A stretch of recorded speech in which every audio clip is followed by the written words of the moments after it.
여야 정치권은 연일 북한의 이번 미사일 도발을 강한 목소리로 규탄하고 있습니다.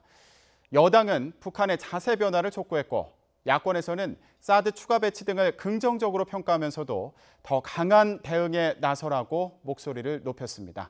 국회 취재기자 연결합니다. 조성호 기자. 네, 국회입니다. 네, 북한의 미사일 도발 관련한 정치권 반응 어떻습니까?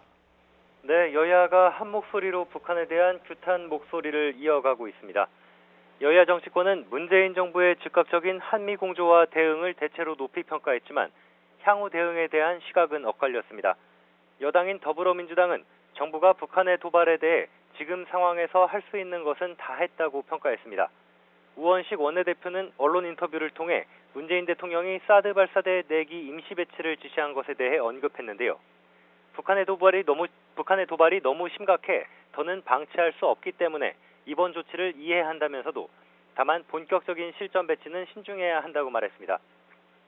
민주당 백혜련 대변인은 북한을 겨냥해 마지막으로 남아있는 대화의 길에 적극적으로 응해야 하며 긴장을 불러온 북한이 결자 해지해야 한다고 덧붙였습니다.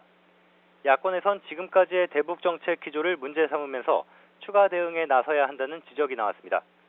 자유한국당은 북한의 무력 도발을 강력히 규탄한다면서 동시에 정부의 대응이 부족하다고 지적했습니다. 정용기 원내 수석 대변인은 정부는 북한의 눈치만 살피며 지속적으로 대화를 구걸하면서 북한 김정은의 오판을 초래했다며 이같이 말했는데요.